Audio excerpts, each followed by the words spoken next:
Hello and welcome to GM Tips, another bright and beautiful gaming day. So I want to reach out to everybody.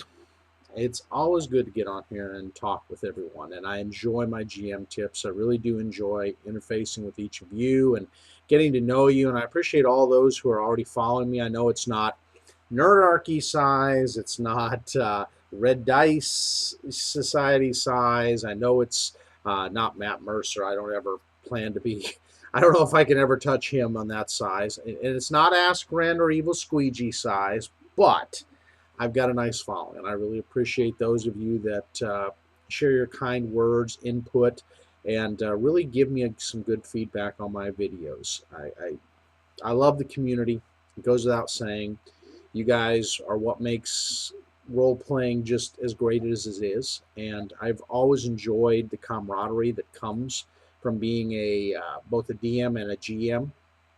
And so for me, it's a beautiful thing to spend the time and really take the time to share some great ideas and have you guys improve upon them, especially for the new DMs and GMs that are coming out that really don't have a resource. Now they've got something we didn't have growing up, which is great resources. All we had was a very small community. We had Gen Con, we had a few other places we could go, local, smaller cons, and that's all we had. And we worked with each other and we learned as best as we could, and we DM'd one day and played another. So it was a great experience growing up. I wouldn't trade it for the world, but I'm going to say for those of you starting now, you have such a better base of resources at your disposal and great people writing these books that are willing to interface with you. I know that Wizards and Paizo and Kobold Press and Purple Duck and some of these other ones that are really out there that are tremendous, like Open Legend Roleplay and RPG, and many others like Monty Cook and Shanna Germain who do um, No Thanks Evil and also the Numenera or the Cipher system.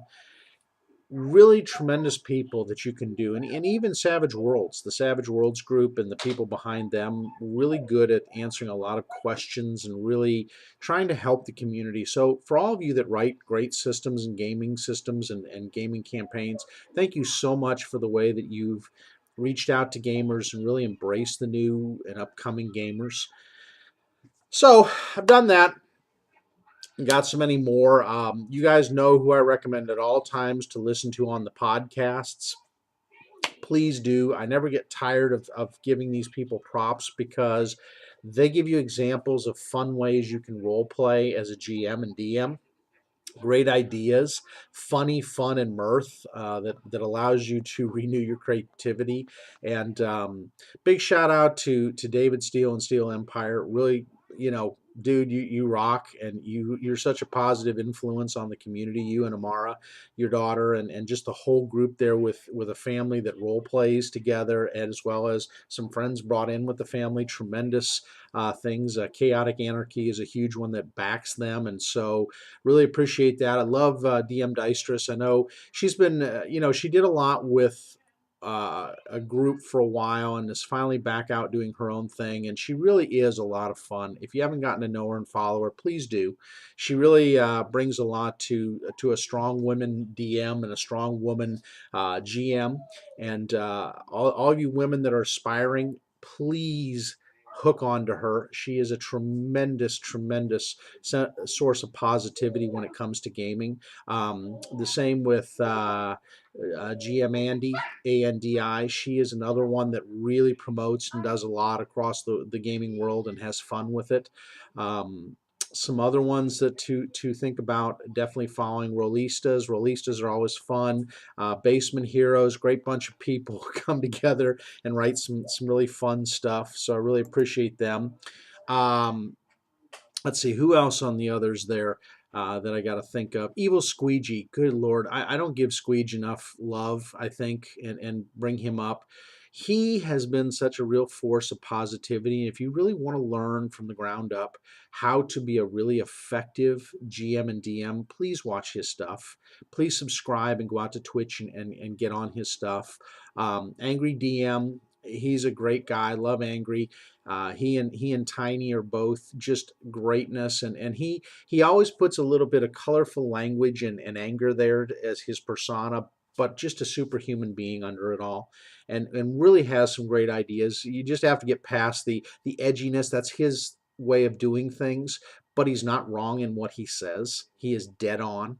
And so please, if the surliness gets to you, just let it go, laugh at it, have fun with it. He is really making good points when it comes to that. Askren, love Askren. He and his whole Fuzzy Dice program, just tremendous, tremendous fun. Um, uh, so there's a lot of different groups you can really just lock on to. The Humble Fumble, love those folks. Got to know them a lot lately. The Humble Fumble, just a tremendous, great group of podcasters, young to it, but have really made a nice surgence to coming up and doing things. There are so many more. Go to RIC capital M. So it's capital R, little I, little C, capital M, capital T, little E, H, little E, capital GM. Rick M, the GM at Twitter, and you will find a resource and wealth of great DMs and GMs and programs there and podcasts. Please go down my follow list, take a look. These are people that I've really thought out, and I've either followed them on the cosplay side of the world, or on the geek and tech side of the world, or the gaming side of the world, or the creative writing side of the world. There's a reason why I've chosen these people. They are just tremendous human beings and great resources to get to know. So if you haven't done it, please, please, please do that. And reward yourself and go onto their lists and look at people too, because that's how we build our communities and we do great things as gamers. So, and please give some extra love to Akeisha. Akeisha is one of the ones on my list, and I'll give you her deal, but she is an inspiring upcoming GM, DM, along with Liquid Fire, two great human beings that I've added to my list that I really enjoy and have great talks with. And I think, if you really leave them out, you're going to be missing out on things. Let's see. Let me give me 2 seconds and I will find Akeisha's stuff and let you know. Okay, so Akeisha is under Akeisha Roberts. It's Akeisha Roberts. Of course, Lore Smith, love Lore Smith. LORESMYTH, Teacuppin, TEACUPPIN, Adrestia, ADRESTIA, another great one. Kimmy Davis, another great one, Miss Kimmy. Her handle is, hang on here. Let's see what her handle is. Oh well, you guys will get that. And D&D Dungeon Mistress, another great one. I've just got so many great people. Ixiana, IXZIANNA. Leslie, she does the I lived in a cake. All great people. Darren, Mr. Picard is his handle out there. So add these people to you. Don't lose out on some great people under your friends. And I put FFs up every week. So I know I've given an 8-minute intro on these people, but I really believe these are going to fall into my topic of just resources and having great resources. Today's topic is picking your treasure for adventures. How, as a GM and DM in the worlds that you're in, do you pick the rewards and treasures for your players? And how do you set it through what they're going to encounter, come across, and get? That, I think, outside of setting the plot and the draw and the statement that hooks the players in, and really what I call that crucial linking statement, or dramatic call to action, as Evil Squeegee will call it. I think the hardest thing is the treasure. I really and truly do. Because do you give too much? Do you give too little? Do you have a lot of items that are tech or magic? Or do you have none? Is everything just normal? Or does it have a little twist, like maybe alchemical silver in it? Or like it has wood or UV light, like they use in the vampire slaying ones? What do you use? How do you hand it out? How do you reward it? How do you determine it? And this is going to go into that. And I think you've got to really look at, and this is one GMs dive into it. There are so many different ways you can do this, but I think to have a rule book and kind of a rule of thumb will help you. There's do's and don'ts. And I truly believe the do's and don'ts. And this is tried in experience. Now, mind you, I have DM'd now since I was 12 years old, okay? And I was talking about that with a good friend today. She's a sweetheart. If you, again, another one to add. If you haven't added her, she is just a tremendous person to add. So keep that in mind. But one of the things that, let's see, where is she? And I will put her name up there to give it to you. Hang on. As I always have fun with this. You know, electronics are great, but sometimes there are limiters in life. Brandis. Brandis, great artist, and she and I have been talking. She's a gamer and tremendous individual. Love her artwork, really do. Very, very great male artwork that she does for RPG. Thumbs up, folks. But one of the things I said is I've been DMing since I was 12. Think about that. I started out back in 1978 when this was all still very new. And from that, from 1978 to today, now let's look at how many years that is. 1978 to today is 38 years. I have been gaming 38 years and GMing and DMing 38 years, folks. Now, there's some that have done longer than I have. No doubt about it. There's some that are 40 and 50 years. You get into some of the Gygaxes and some of the other ones like Ed Greenwood, they have been at it longer than me. They were young 20-somethings when I was just a young teenager. So they were the ones heading the way and really writing things.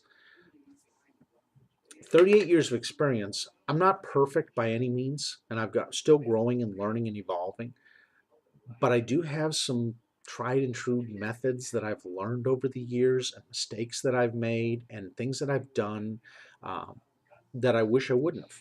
So let's go through some of these things that I learned, and hopefully they'll help you out. And I appreciate your patience on this one. I got to give some shout outs like I always do at the beginnings, because I think for you guys not to know people, it's a detriment to you. So, treasure and adventures. My number one point is design treasure to help reach and achieve the dramatic call to action. Whatever you put in there for your players, let it be a resource that helps them to achieve their goal. And if they miss that item, could really be a drawback to them achieving the goal. Don't make it impossible. Don't make them miss an item that if they miss it, the whole adventure's over, because there's no way now we can stop the challenge or the thing that we have to do. We can't accomplish the thing we have to do. But you can make it more difficult and challenging. And I think that as a player, whoops, sorry, got to get this. You know, it's always funny when you look at your headphones and try to figure out if they're the right deal. Mine have been, I need a new pair of headset. I need my old Bose ones. I used to have the Quiet 15s. Love those. Need those again. But yet, when you design your treasure, sorry, back to point, ask yourself, does it help to achieve the overall goal? And what would happen if they don't get that item to help achieve that goal? What's the drawbacks? You as a DM and a GM have to really think about that and think about where that item ties in. It could be a holy sword. It could be an unholy sword. It could be a laser weapon. It could be some sort of a hollow disc.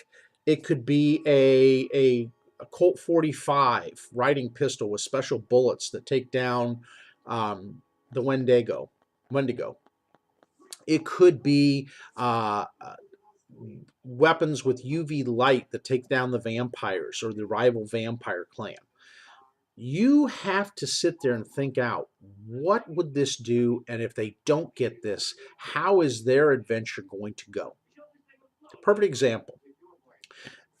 My players in a winter campaign with witches were in the capital, and they went against the dragon that was in there. It was a young dragon. Now, dragons are hard enough to hit. They've got a hardness, a damage resistance. Even as young, they're not easy to kill. Well, one of the items that the Winter Witches were not too smart about is they let an adamantine weapon be part of a living statue out there. Why? Because that statue was a guardian and was going to take down the players. However, my players outsmarted it and outthought it. And they took down the item and the beast before it could use it on them. Because remember, adamantine cuts through anything. Anything. Any DRs goes right through it. No problem, no questions asked. So, you know, you're talking almost a Vorpal type of weapon using it. The players now, it wasn't a magic item. It was just an adamantine sword, which, by the way, in most campaigns is lights out. Our rogue got this, and it helped him. He didn't even use it on the monsters. He used it to go through doors and get through the situation quicker. Smart use of a weapon. It made the job of taking down these enemies much easier than fighting them head on. So keep that in mind. These items can be critical to the party's success, or at least make their success much more achievable when it comes to the end of that, the scenario. Don't hand them out 50 or 30 or 70 of them. Make maybe 3 to 5 items interspersed throughout the whole campaign that they find that are going to be key items. They can be minor items. They can be really mission critical items. It just depends. But put them there. Make them your Easter eggs that the players find that they are just, it's like Easter. You find that egg and go, yes, chocolate egg. So it's like that.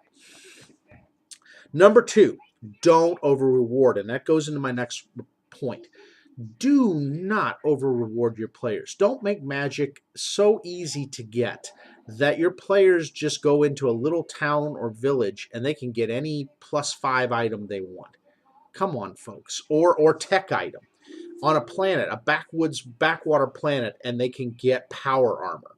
Come on, folks. You gotta stop the insanity. I know as a player you want all those rewards, but let's be honest. If you get everything you want in life, let's go back to this Willy Wonka video I'm watching. What do you get when a child gets everything they want? They're spoiled and a brat. See, that whole thing with Veruca Salts was perfect. It lays it out. When you don't say no as a GM and you don't limit your players, you can call them your children if you want, because sometimes some players are like children, they will throw temper tantrums. Just stop the madness. And I have a player that sometimes does this, and he knows who he is. He's going to watch this, roll his eyes at me, but he knows at the end of the day I think the world of him. But he is just this way sometimes. Not always.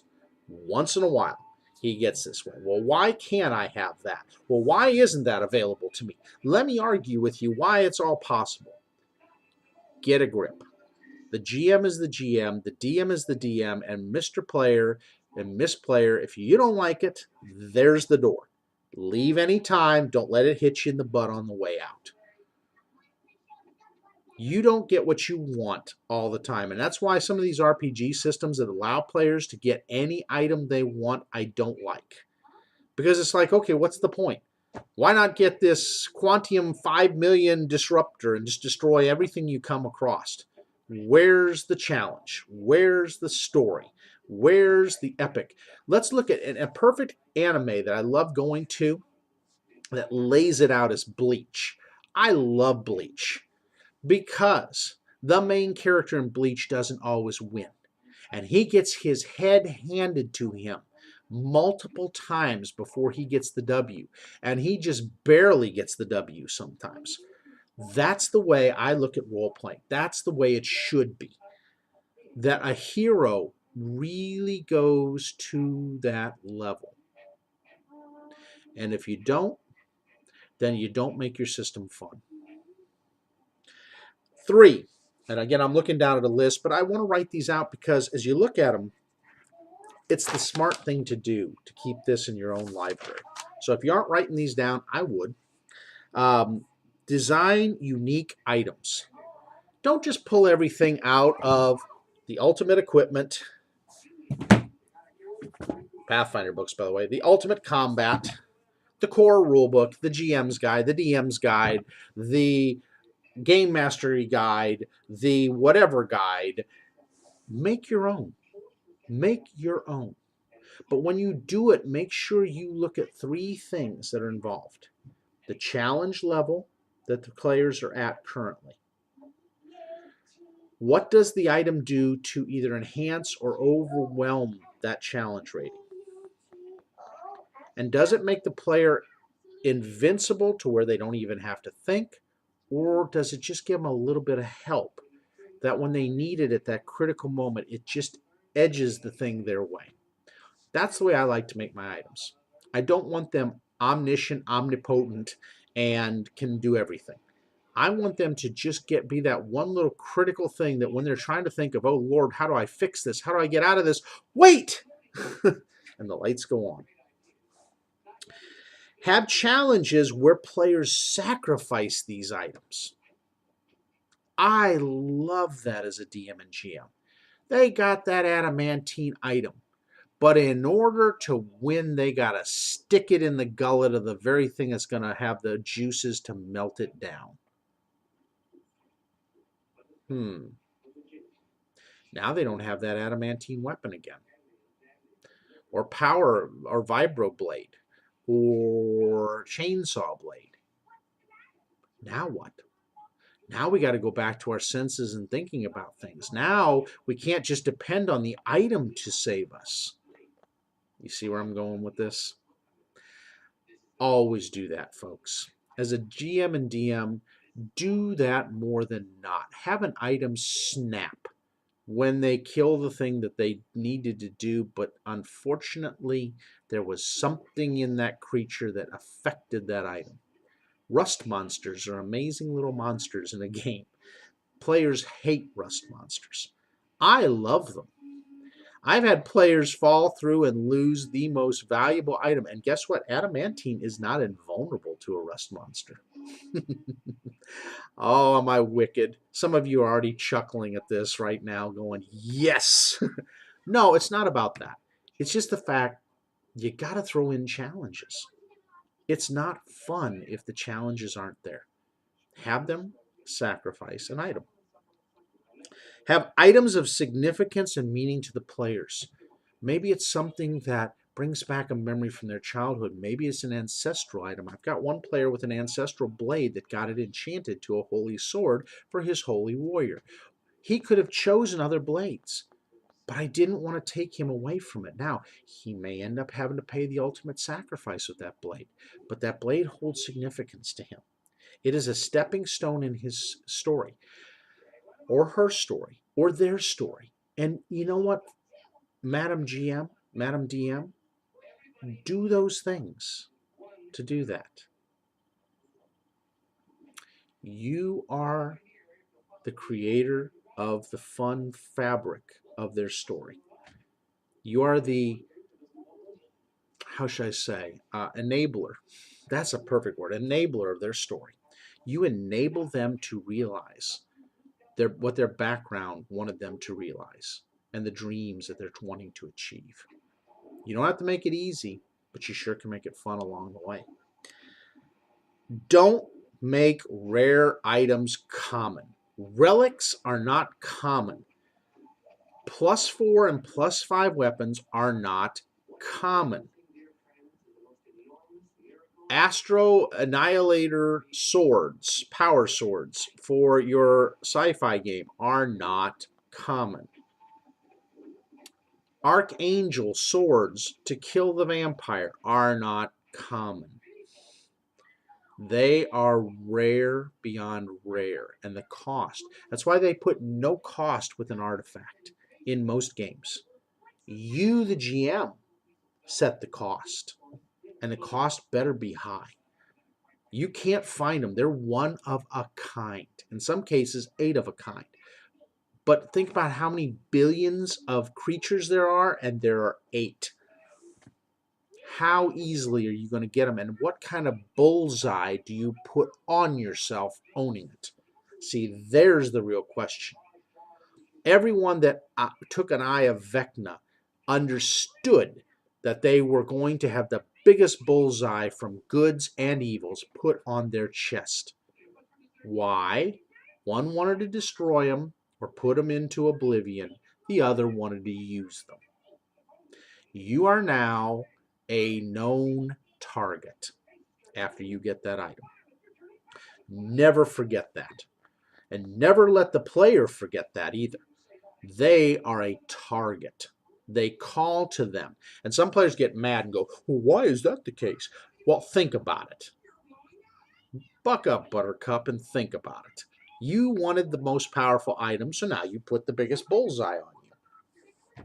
And guess what? It ain't going to be the little creatures coming after you alone. It's going to be the god-level creatures coming after you. Not so enticing now, is it, to have that relic?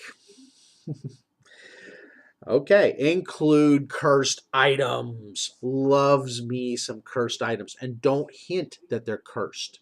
Let the player find out over time. Don't do the reveal. I know you want to do the happy dance as a DM or GM when you give them a cursed item, especially when they pick it up or put it on. You want to do that little pirouette, women, that the dancers do. Men, you want to do that fist bump in the air or fist pump. Don't do it. You need to keep a poker face and let them figure it out, especially an intelligent cursed item. Now there's a quandary right there. Or the item that makes them turn their alignment. Boy, that's real fun. And you can make intelligent items and give them intelligent items. Now, do it at a much higher level, but you want to include the ego, the will, the sarcasm, the goals, because not every item is, you've got to understand, that item has the soul of some creature, and it's had a long time to live. And it's become cynical, it's become angry, it's become arrogant, it's become lonely. That thing is going to be a little bit more saucy than most things, okay? I loved it when one of our guys asked for, and this was so freaking beautiful. I was playing in a campaign, and one of the players says, I want a staff of power that's intelligent. The GM said, gotcha. That person became the staff of power, and their soul was infused into it, that player. I couldn't stop laughing. I was at the table, and my head was on the table, and I was laughing so hard because I knew what this GM was going to do. I could see it in his eyes, and I was just already going, oh, you just screwed up that wish so badly. So badly. From a deck of many things. Love the deck, but the deck has its bite. So, mind you, if you ask for these things, you shall receive. Sometimes not the way you want. Also, and this would be my number 9. Don't allow the player to make their character about the item. And that's really truth. You don't want to make the character about the item. If you do, what's going to happen? They're going to come to depend on that item more than they are on their character. And when that item isn't there, they're going to feel like the world is over. You have to help them to understand that the items are tools, no more, no less. Just like we have tools in life. We love some things more than the other. But at the end of the day, it is a tool. And if something else comes along, so be it. I have a player that loves one type of sword and makes it all about this sword. It is his deity sword. He loves the sword. He wants the sword. He will live, eat, sleep, and crap the sword. And when other swords and items come along, yeah, he considers them, but they're not what he wants. He wants that sword. And as soon as he gets the ability to turn in an item and get that, he wants it. I make it about a lot of time for people to make those items for them. That way, then, when they go out on an adventure, they may or may not come back. They may leave that town and never come back to that town, and they've spent the money, and they've traded the item, and now they can't get it. Nice thought, huh? Again, I'm not against my players, but they don't take that into account sometimes. I want what I want, what I want, when I want it. Like my 5-year-old. I want what I want, what I want. What's mine is, what is mine, as she would say. What is yours is mine. And if it's broken, then it's yours. And that's really how most players are some days. And the funny part is, and if you players are watching this, you're chuckling with it because you know it's right and you know it's that way. And so these are some real keys with items. You can base your adventures too, and another way of doing it is looking at the gold piece amount per level, and you may want to limit it to gold pieces per level. And that's another, a great item or idea, and I'm writing it down. Limit GP amount by level. And that is really a true thing when it comes to magic items. Make them hard to afford. Don't make them easy to buy. Don't give your players discounts all the time. Make them earn the discounts. Make it overpriced. What are they going to tell you? Your players are going to haggle. And even in those cases, if they don't have a good reputation, what are they going to win anyways? Maybe they give them an item that isn't quite what it seems. You can do that too. Don't do it all the time. You're not there to just punish the characters. Don't get me wrong, and the players. But sometimes you have to introduce a little reality into your fantasy or your sci-fi. And that's okay too to do that, because then your fun goes up with it. And again, you don't make the game difficult for you to run. Keep it simple. The KISS rule. Keep it simple. And sometimes that's the best way of doing it. Keep it real simple. And I'm not going to say the other S because that I got a 5-year-old and she'll start running around saying it. So keep it simple and really work with that. I appreciate your time. I appreciate all the support you guys give me and the love. I know some of you just automatically like my videos when they come out because you know it's going to be fun, and I appreciate that. I don't always see it that way. This is a work in progress. I know my quality of my video cam is not like some of these people that have got these crystal clear that you can see the beads of sweat on them. Okay, that's not me. I don't have the money. I'm a dad. I'm a gamer. I'm sorry. With 3 children, I can't afford cameras like that. I would love to have a great microphone other than the PC microphone or the camera microphone. That'll come down the line. Okay, but thank you for putting up with either one and listening, because it's the content that I hope helps you, not always the quality of the video. And I really do wish you guys great game systems and great gaming with great items and great magic items and wonderful tech items and other mystic items that will help your players throughout an adventure. Thanks again. Take care and really have a great week of gaming, and leave lots of comments. Appreciate your time. We'll talk to you soon.